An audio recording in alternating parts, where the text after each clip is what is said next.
Bien-aimés, notre thème d'aujourd'hui nous invite à œuvrer dans la prière. Galates chapitre 4, verset 19 nous dit: « Mes petits enfants, pour qui j'éprouve de nouveau les douleurs de l'enfantement, jusqu'à ce que Christ soit formé en vous. » Amen.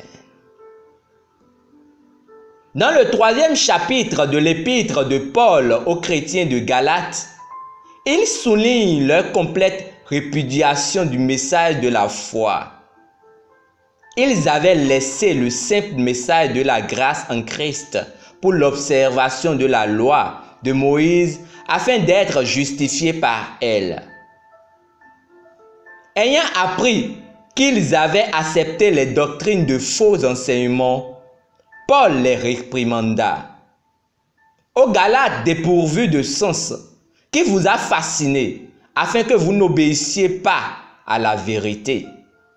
Galates chapitre 3, verset 1.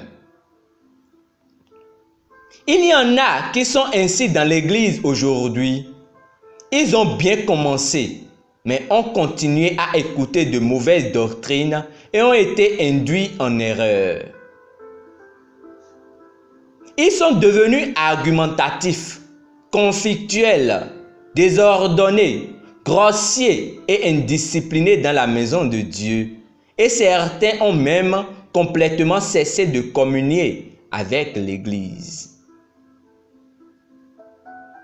Lorsque vous avez un frère ou une sœur dans le Seigneur, ou toute une famille qui désobéit à la vérité de la parole de Dieu, s'obstine et marche contrairement aux instructions de l'Esprit, c'est parce que l'esprit de folie s'est emparé de leur esprit.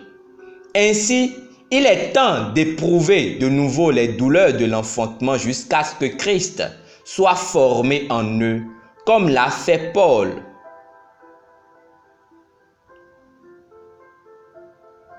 Pourquoi Paul a-t-il à nouveau dû éprouver les douleurs de l'enfantement pour les Galates?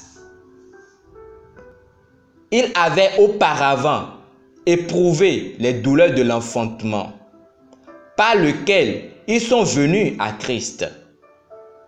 Il décida de recommencer maintenant qu'il s'éloignait de la vérité. Ces douleurs de l'enfantement sont des prières de vérité, d'intercession qui mènent au salut et à la délivrance de celui qui est perdu ou qui s'est éloigné de la bonne voie. C'est ce que vous devez faire pour de telles personnes.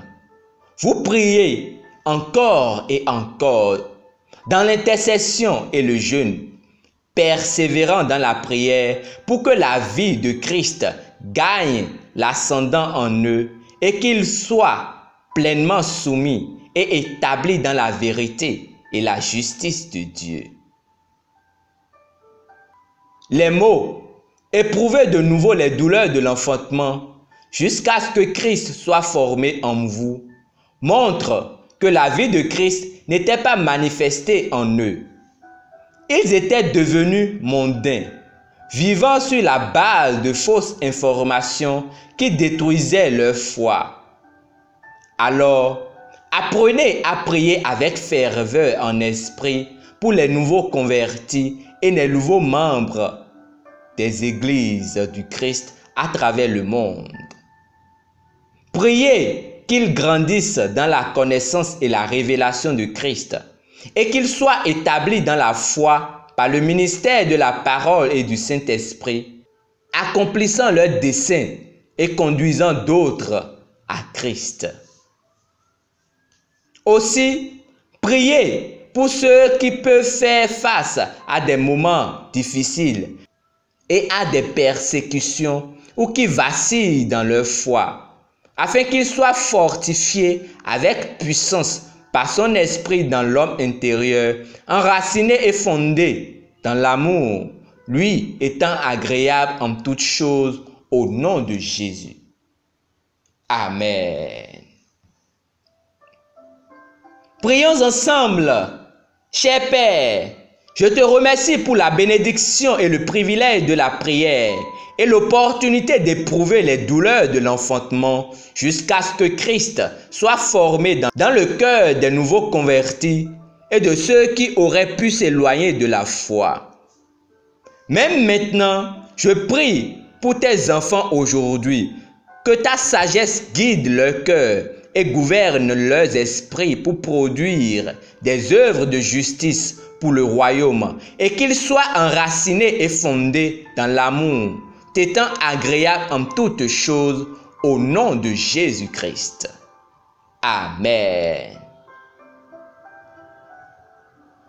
Pour une étude approfondie, lisons Éphésiens chapitre 3, versets 14 à 17 et Colossiens chapitre 1, versets 9 à 11.